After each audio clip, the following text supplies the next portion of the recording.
कई बार ऐसा समय आता है कि नेता को जन समुदाय से दूर नई दिशा की ओर बढ़ना होता है और वह लोगों को उचित मार्ग से ले जा रहा है। ऐसा उसमें आत्मविश्वास होना चाहिए। ये कहा है नेल्सन मंडेला ने। हेलो गाइस, आज हम बात करेंगे नेल्सन मंडेला के जीवन के बारे में, उनके जीवन काल के बारे में। नेल्सन मंडेला दक्षिण अफ्रीका के रंग भेद के कानून के खिलाफ लड़ी थी और आगे चलकर उनको सफलता मिली। नेल्सन मंडेला मतलब ऐसा राजकुमार जो कभी राजा नहीं हो सकता, लेकिन उसके मन में राजा से बड़े बनने की ईर्ष्या थी। उसी हिसाब से वह एक दृष्टा नेता बना। उसके सपने बहुत बड़े थे। दक्षिण अफ्रीका के केप प्रोविंस में 18 जुलाई 1948 को 18 जुलाई 1948 को नेल्सन मंडेला का जन्म हुआ। वे मंडीवा वंश के थे। उनके माता पिता ने उनका नाम रोहिल्लाह रखा, मतलब बचपन का नाम उनका रोहिल्लाह था। इसका मतलब पेड़ हिलाने वाला होता है, जो अपने कार्य को सबको दहला लेता है। उनकी झोसा भाषा में इसका अर्थ दिया था। मंडेला के पैतृक परदादा नगू बेंग कोका थेम्बू जनजाति के 1809 से 1832 तक शासक रहे। मंडेला के दादाजी नेब बेंग कोका के बहुत सारे बच्चों में से एक थे, उसी की जनजाति के थे। उनके समाज में बहुपत्नी प्रथा थी, बहुत सारी पत्नियां रखते थे। मंडेला की वंशावली यह दर्शाती है कि वे कनिष्ठ पत्नी में से एक के पुत्र थे। इस कारण राज परिवार के होने के बावजूद वे राज सिंहासन पर बैठ नहीं सके। नेल्सन मंडेला के पिताजी गडला हेनरी मफाकानीस्वा के स्थानीय स्तर के नेता थे। एक समूह के राजा के सलाहकार थे। सन 1926 में जब नेल्सन मात्र 8 वर्ष के थे, तब गोरे औपनिवेशिक सरकार ने, क्योंकि ब्रिटिश शासन था, उन पर ब्रिटिश शासन की एक कॉलोनी थी उस समय दक्षिण अफ्रीका। औपनिवेशिक सरकार ने उन पर भ्रष्टाचार के झूठे आरोप लगाकर उन्हें गिरफ्तार कर लिया। गडला नेल्सन मंडेला के पिता स्वाभिमानी और सक्षम व्यक्ति थे। वे अंग्रेज अधिकारियों को अन्याय के खिलाफ हमेशा सही बात सुनाने में आगे पीछे नहीं देखते थे। उन पर लगे आरोप उनके स्वाभिमान को ठेस पहुंचाने वाले थे। आगे चलकर 1927 में गडला की मतलब नेल्सन मंडेला के पिता की फेफड़ों की बीमारी के कारण मौत हो जाती है और नेल्सन मंडेला ने कहते हैं, मेरी पहचान ज़्यादातर अपने पिताजी की वजह से है। उनकी विद्रोही वृत्ति, आत्मसम्मान, कठोरता, साथ ही उनकी ईमानदारी मुझ में उतरी है।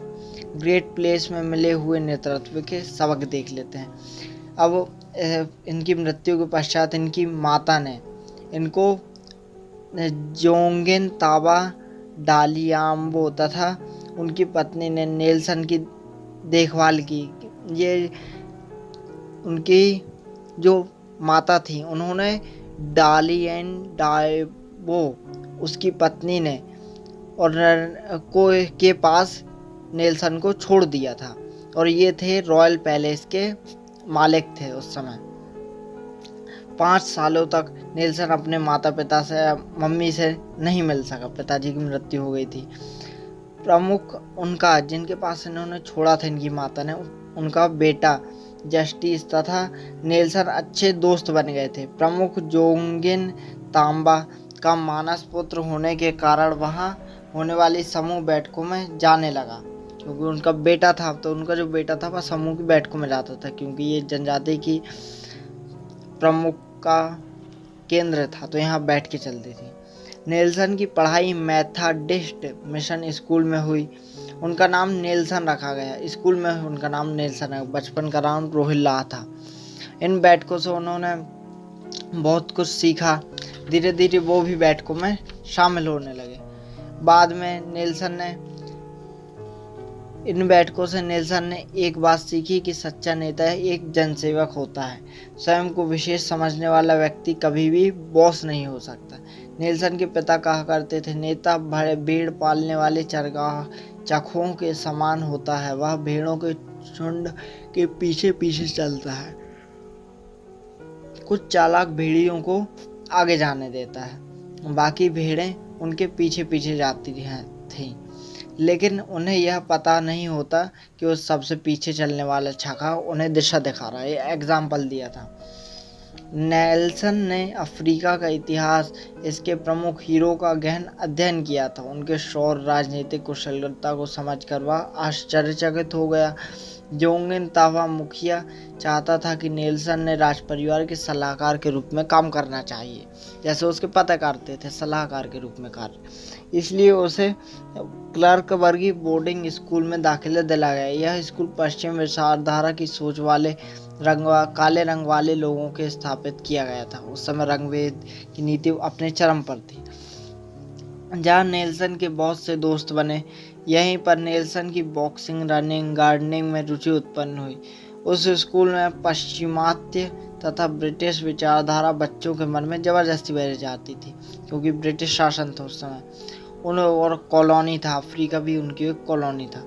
उन विचारों के प्रशंसा के पुल बांधे जाते थे, प्रशंसा की जाती थी। लेकिन नेल्सन ने अफ्रीका का इतिहास, वहाँ की संस्कृति को सही कर रखा था। बहुत सी किताबें पढ़ी थी उन्होंने। मंडेला के अधिकांश दोस्त अफ्रीकन नेशनल कांग्रेस के कार्यकर्ता थे। नेल्सन सामान्यतः उग्रवाद से परहेज रखते थे, उग्रवाद की तरफ ज़्यादा झुकाव था इनका।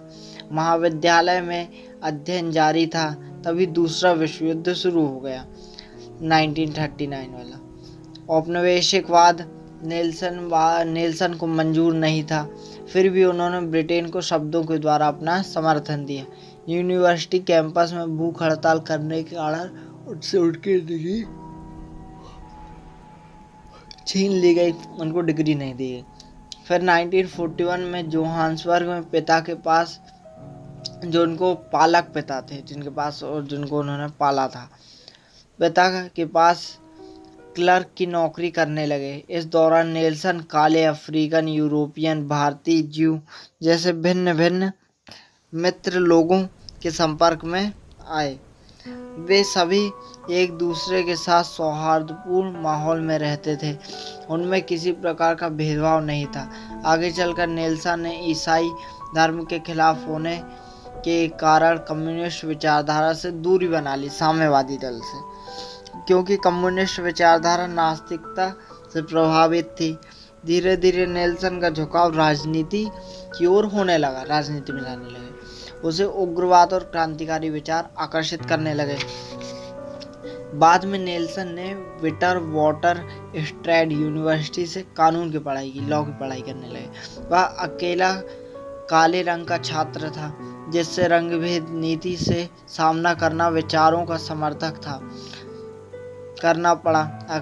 बहुत सारी रंगभेद की नीति, उस समय बहुत सारी नीति थी, ऐसे रंगभेद की नीति उस समय अपने चरम पर थी। और यूनिवर्सिटी में सिर्फ एक अकेले छात्र ही थे जिनका रंग काला था, तो इनको कड़ी इस रंगभेद नीति का सामना करना पड़ा। वहाँ उसकी मुलाकात अटॉन लेवेंड से हुई। वह अफ्रीकन राष्ट्रवाद का विचारों का समर्थक था। अपने दोस्त के विचारों से प्रभावित होकर नेल्सन अफ्रीकन नेशनल कांग्रेस की सदस्यता ग्रहण कर युवा लीग की स्थापना की। अगले साल नेल्सन ने कांग्रेस की कार्यकर्ता एवलीन मेस से विवाह किया। अगले साल उसे एक बेटा हुआ, लेकिन इन सभी घटनाओं का असर उसकी पढ़ाई पर होने से अंतिम वर्ष की परीक्षा में लगातार वह 3 बार फेल हो गया, और फेल होने 1949 में उसे यूनिवर्सिटी से निकाल दिया गया। 1950 में communist party, African national Congress के आंदोलन, धरना तीव्रता होने लगे, तेजी से होने लगे। गोरी रंगभेदी सरकार, ब्रिटिश सरकार जो थी उस समय, कम्युनिस्ट पार्टी का दमन करने के लिए कमर कसकर तैयार हो गई। उन्होंने साम्यवादी पार्टी के खिलाफ तैयारियां शुरू कर दी। परिणाम स्वरूप नेल्सन मंडेला, जो कम्युनिस्ट पार्टी से सहानुभूति रखते थे, ने उग्रवादी विचार अधिक प्रखर और तीखे हुए। Nelson Mandela marks, Lenin, angel, इनके ग्रंथों का अध्ययन किया। लेनिन रूस के साम्यवादी दल के नेता थे। लेकिन साम्यवाद के प्रति उसके मन में अविश्वास पैदा होने लगा। महात्मा गांधी तथा उनके अहिंसा एवं सत्याग्रह के मार्ग नेल्सन मंडेला को साम्यवाद के हिंसात्मक विचारों से अधिक उचित लगे। मतलब उनको क्रांतिकारी रवैये से ज़्यादा गांधी जी के विचार अहिंसा सत्याग्रह ज़्यादा अच्छे लगने लगे थे। 1952 में मंडेला और अफ्रीकन नेशनल कांग्रेस ANC के राष्ट्रीय उपाध्यक्ष चुने गए। गोरी सरकार मतलब ब्रिटिश सरकार ने साम्यवाद का दमन करने के आंदोलन में हिस्सा लेने के कारण उन्हें कैद कर लिया। उन्हें नेल्सन मंडेला को ANC के कार्यक्रम मतलब अफ्रीकन नेशनल कांग्रेस के कार्यक्रम, मीटिंग अथवा ANC सदस्यों से बातचीत करने पर भी पाबंदी लगा दी। संक्षिप्त में इतना ही कह सकते हैं कि सीधी सी बात यह थी कि नेतृत्व को धराशायी करने की कोशिश की गई। सन 1954 में दूसरे बच्चे के जन्म के बाद नेल्सन का वैवाहिक जीवन समाप्त हो गया। एविलिन ने उस पर व्यभिचार का इल्ज़ाम लगाया। वह स्वयं एक धार्मिक संस्था में शामिल हो गई। नेल्सन को भी धार्मिक संस्था में शामिल होने के लिए का फोर्स किया, लेकिन वह नहीं माने। सन 1956 में मंडेला और 155 उनके साथियों को देशद्रोह के इल्ज़ाम में गिरफ्तार कर लिया गया, क्योंकि ये ANC के सदस्य थे, और जेल में डाल दिया गया। कार्यकर्ताओं को एक साथ विचार विमर्श करने के लिए एक छत मिल गई। 2 सप्ताह के बाद जब नेल्सन बाहर छूट कर आया तो उनकी पत्नी घर छोड़कर जा चुकी थी। इस घटना से मंडेला के विचार पूरी तरह से उग्रवादी हो गए। उनकी पत्नी छोड़ के जाने के पश्चात वह अपने काम में लग गए और उसके पश्चात उनकी विचारधारा अंग्रेजों के प्रति उग्रवादी हो गई। उसने फ्रेड कोलेस्ट के हिंसा के मार्ग से क्यूबा पर कब्जा करने की कहानियाँ तथा माओ एवं चे गुवेरा के क्रांतिकारियों के युद्ध तंत्र का अध्ययन किया। कम्युनिस्ट पार्टी की सदस्य ग्रहण नहीं की थी, लेकिन उनकी पार्टी के नेताओं के बीच उसका आना जाना लगा रहता था साम्यवादी की तरफ। युवा अवस्था में उनकी आंखों के सामने दक्षिण अफ्रीका के भविष्य के प्रति सपने थे। उन्हें रंग भेद मिटाने के लिए खून खराबा तथा युद्ध मंजूर नहीं था। काले एवं श्वेत जाति के नागरिकों में आपस में भाईचारा तथा शांति का मार्ग अपनाने वाला दक्षिण अफ्रीका उनके सपनों का संसार था। उन्होंने तोड़फोड़ नीति का विरोध किया। उनका मेन उद्देश्य था रंग भेद नीति को समाप्त करना। ANC संस्था ने pan African freedom movement Ethiopia में होने वाले अधिवेशन के लिए नेल्सन मंडेला का नाम गुप्त रूप से सुझाया। अब उनकी जानकारी गुप्त रखी जाने लगी। उस समय नेल्सन ने इजिप्ट, मोरक्को आदि देशों का दौरा किया। अगस्त 1962 में दक्षिण अफ्रीका से वापस आने पर उनके घर पर छापा मारकर उन्हें बंदी बना लिया गया। उनके दौरे पूरे होने के पश्चात नेल्सन को महसूस हुआ जो हुआ अच्छा हुआ, क्योंकि अब उन्हें दक्षिण अफ्रीका में समानता लाने के लिए एक मंच मिलने वाला था। सरकार ने उन्हें बंदी बनाकर प्रिटोरिया भेजा, जहां उनकी पत्नी विनी से मुलाकात हो गई थी। दूसरी पत्नी, मैं मौत का सामना करने के लिए तैयार हूं, ऐसा उन्होंने कहा। रिवेनिया ट्रायल के नाम से जानी पहचानी मंडेला की सुनवाई 26 नवंबर 1963 को शुरू हुई।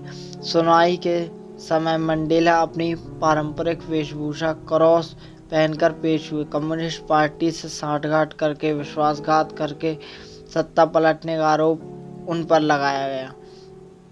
मंडेला ने खुद ही अपने पैखी की तथा अपने पक्ष में किसी गवाह को पेश नहीं किया और खुद ही अपना केस लड़ा। अपने बचाव में किसी भी प्रकार की दया याचना करने के बजाय मैं मौत का सामना करने के लिए तैयार हूँ, यह उद्बोधन उन्होंने किया। अपने उद्बोधन में उन्होंने कहा, हमने संपत्ति के संबंध में जघन्य कृत्य किया है, लेकिन हमने सावधानी बरतते हुए किसी को शारीरिक चोट या मृत्यु के समान घटनाओं को टाला है, ऐसा उन्होंने अपने वक्तव्य में कहा। आपसी झगड़ों का यह कृत्य एक तरह से महात्मा गांधी की अहिंसा को स्वीकारना था, जिसमें खून खराबा दंगा बिल्कुल भी नहीं था। एएनसी ने अहिंसा के सभी रास्ते तलाशे, लेकिन ब्रिटिश सरकार ने आंदोलन को कुचल दिया। इससे मेरे अश्वेत साथियों को महसूस होने लगा कि इससे बाहर निकलने का रास्ता हिंसा ही है।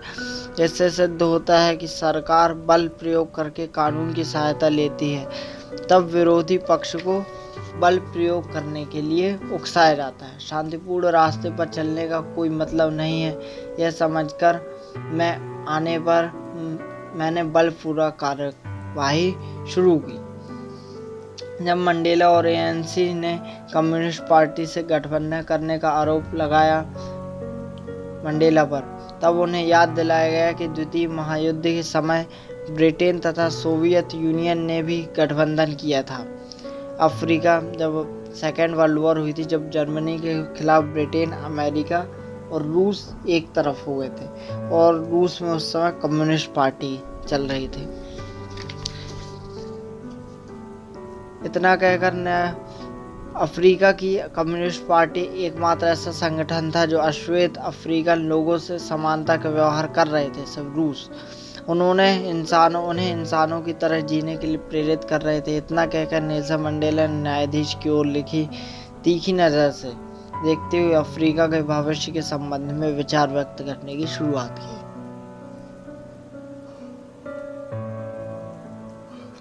नेल्सन मंडेला कहते हैं, मैं अफ्रीकन जनता के लिए अपना जीवन समर्पित करता हूं। मैं श्वेत तथा अश्वेत दोनों की वर्चस्व की लड़ाई को समाप्त करने के लिए संघर्ष कर रहा हूं। मैंने ऐसे समाज का सपना देखा है जहां लोकतंत्र आधारित शासन हो, जिससे वहां के नागरिक स्वतंत्र पूर्वक जीवन यापन कर सके, सभी को समान अवसर प्राप्त हो, लोकतंत्र हो, समाज में समरसता की भावना रहेगी। मेरे इस सपने को पूरा करने के लिए आहुति भी देनी पड़ी तो मैं मरने के लिए तैयार हूँ। इस भाषण के बाद कोर्ट में कुछ देर के लिए सन्नाटा छा गया। पत्रकारों को कोर्ट में प्रवेश निषेध था उस समय। फिर भी भाषण का कुछ अंश बाहर पहुंच ही गया। दुनिया भर के समाचार पत्रों में प्रकाशित हुआ। यूनाइटेड नेशंस तथा पीस काउंसिल में ने मंडेला की रिहाई के लिए आवाज़ भी उठाई, लेकिन दक्षिण अफ्रीका की ब्रिटिश सरकार ने किसी भी की परवाह नहीं की। यूएन उस समय देशों का संगठन था।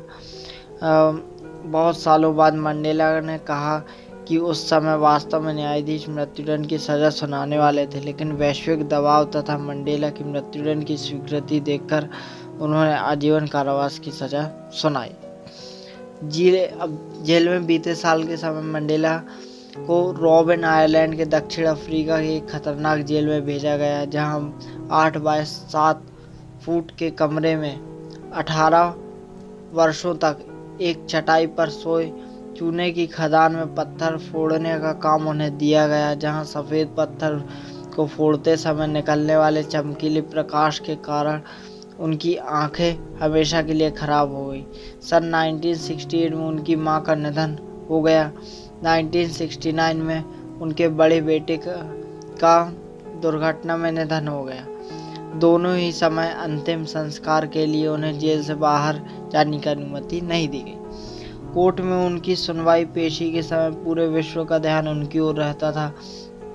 धीरे धीरे समयानुसार उनकी छवि धूमिल होती गई, लोग भूलते गए उनको, लेकिन सन 1980 के प्रारंभ में उनका नाम विश्व पटल पर चर्चित हुआ। उनकी रिहाई के लिए मंडेला को मुक्त करो, इस तरह का कैंपेन यूनोमा के माध्यम से एक संगठन था शुरू किया गया, लेकिन दक्षिण अफ्रीका की सरकार ने इस मांग को नजरअंदाज कर दिया। शीत युद्ध के कारण अमेरिका ने मंडेला तथा दक्षिण अफ्रीका के बारे में उलझन भरी भूमिका का निर्वहन किया।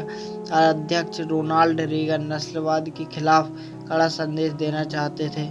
उन्होंने एडवर्ड पार्किंस नामक अश्वेत अमेरिकन को राजदूत बनाकर दक्षिण अफ्रीका भेजा। रेगन प्रशासन स्वतंत्रता और समानता अपनाने के लिए सहयोग देना था, लेकिन दक्षिण अफ्रीका को साम्यवाद के जाल में फंसने देना नहीं चाहते थे।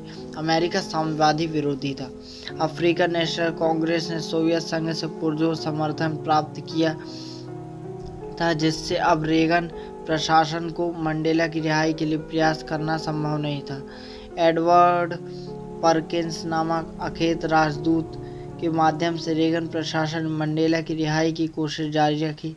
बात यहाँ तक सीमित नहीं थी। इस संबंध में उन्हें नीति बनाने के लिए पूर्ण अधिकार दिए। रेगन प्रशासन के नाम पर परकिंस स्वयं की नीति निर्धारण करते थे। सन 1982 में सरकार ने नेल्सन मंडेला को नज़दीक की केप टाउन जेल में स्थानांतरित किया। अब दक्षिण अफ्रीका में धीरे धीरे परिवर्तन होने लगा। दुनिया के समर्थन और गृह युद्ध के नतीजे मिलने की स्थिति निर्मित होने लगी। ब्रिटिश प्रधानमंत्री मार्गरेट थैचर ने मंडेला की रिहाई के लिए आह्वान किया। ब्रिटिश सरकार को आदेश दिया। बढ़ते राजनीतिक दबाव के कारण अंत में दक्षिण अफ्रीका के विदेश मंत्री पिक बोथा ने मंडेला की रिहाई का आदेश दिया। लेकिन एएनसी संगठन पर सरकारी पाबंदी होने के कारण मंडेला ने स्वतंत्रता पूर्वक बाहर आना स्वीकार नहीं किया। पत्नी विनी के सोवेटो के राजनीतिक विरोधियों के उत्पीड़न, हत्या आदि की खबरें मंडेला ने सुनी। सन 1986 में नेल्सन मंडेला ने जेल से छूटने के अगले साल विनी मंडेला को Robert Kennedy human rights award से सम्मानित किया गया। अपने उद्बोधन में उन्होंने नेकलेसिंग घटना का समर्थन किया, मतलब अपराधी के गले में गैसोलीन से भरा टायर अटकाकर उसे जिंदा जलाना। उन्होंने कहा कि हम इस देश को आज़ाद करने के लिए इस तरह के तरीकों का इस्तेमाल करेंगे। उनके इस वक्तव्य के कारण राजनीतिक अस्थिरता एवं वर्ण भेद विरोधी प्रक्रिया बढ़ती गई। सन 1989 में डी क्लर्क द अफ्रीका के अध्यक्ष चुने गए। उनका वर्णभेद के लिए विरोध ही था। सरकार ने काले अफ्रीकन लोगों के साथ समानता की नीति अपनानी चाहिए, अन्यथा देश में आंतरिक वर्णभेद, युद्ध, रेस वॉर शुरू होने की संभावना प्रबल थी। सन 1989 में बर्लिन की दीवार गिराई गई, जिससे वैश्विक जगत में आज़ादी की बयार बहने लगी। तब डी क्लर्क ने कैबिनेट की मीटिंग आहुति कर एएनसी संगठन को कानून मान्यता प्रदान की और पाबंदियां हटा दी गईं। 1990 में नेल्सन मंडेला पूर्ण रूप से आज़ाद हुए। यह खबर पूरी दुनिया में प्रसारित हुई। मंडेला ने केप टाउन में अपना पहला उद्बोधन दिया, जिसमें मुट्ठी भर श्वेत और अधिकांश अश्वेत दोनों के बीच शांति और समरसता बनाए रखने के लिए हम प्रतिबद्ध हैं। एक सप्ताह तक मंडेला आर्च बिशप डेसिड टुटू के घर में ठहरे और उसके बाद जोहान्सबर्ग के स्टेडियम में लाखों लोगों के सामने अपना उद्बोधन दिया। इसके बाद मंडेला विश्वव्यापी दौरे पर अपने विचार व्यक्त किए। उन्होंने ब्रिटेन के प्रधानमंत्री मार्गरेट थैचर, क्यूबा के president Fidel Castro, pope John Paul II, America के प्रेसिडेंट जॉर्ज बुश जैसे अनेक राष्ट्राध्यक्षों से मुलाकात की। रॉबिन आइलैंड, जहां वे कैद थे, वह स्थान अब वर्ल्ड हेरिटेज के रूप में जाना जाता है। नेशनल असेंबली में एएनसी ने 62% वोट प्राप्त कर नेल्सन मंडेला देश के प्रथम अश्वेत राष्ट्रपति बने और दक्षिण अफ्रीका में दुनिया भर के मीडिया द्वारा इस समाचार को संबंधित दृश्यों को मुख्य रूप से प्रसारित किया गया। और इस दौरान नेल्सन मंडेला पूरी दुनिया घूमे। अपने बचपन का गांव क्यूनू में भी गए, जनता के बीच मिलते जुलते रहे। इस दौरान समूह के आपसी विवादों को भी सुलझाते रहे। लोगों के बीच जाकर मिलते रहने से उन्हें खुशी होती थी, ऐसा उन्होंने अपने वक्तव्य में कहा। देश के सर्वोच्च पद पर आसीन होने के बावजूद उनका जीवन सामान्य था। अपने वेतन का 1/3 भाग वे नेल्सन मंडेला चिल्ड्रन फंड को देते थे। राष्ट्रपति थे। मंडेला के जीवन में कुछ श्रद्धा स्थान थे क्या इसका जवाब हाँ हो सकता है या ना हो सकता है। मानवाधिकारों के लिए संघर्ष करने का कठोर कारावास और उनके जीवन का अधिकांश समय जेल में व्यतीत हुआ। मंडेला के सबसे बुरे तानाशाह और मानवाधिकारों का हनन करने वाले दोस्त थे लीबिया गद्दाफी, ईरान के रफसंजानी, इंडोनेशिया के सुहार्तो, क्यूबा के फिडेल कैस्ट्रो आदि नेताओं का समावेश दोस्तों के समूह में था। बेशक इन बातों की वजह से रंगभेद से मुक्ति के प्रयास वह भी बिना खून खराबा किए महत्व कम नहीं था। बिना खून खराबा किए नेल्सन मंडेला ने रंगभेद के विरुद्ध कड़ा विरोध किया।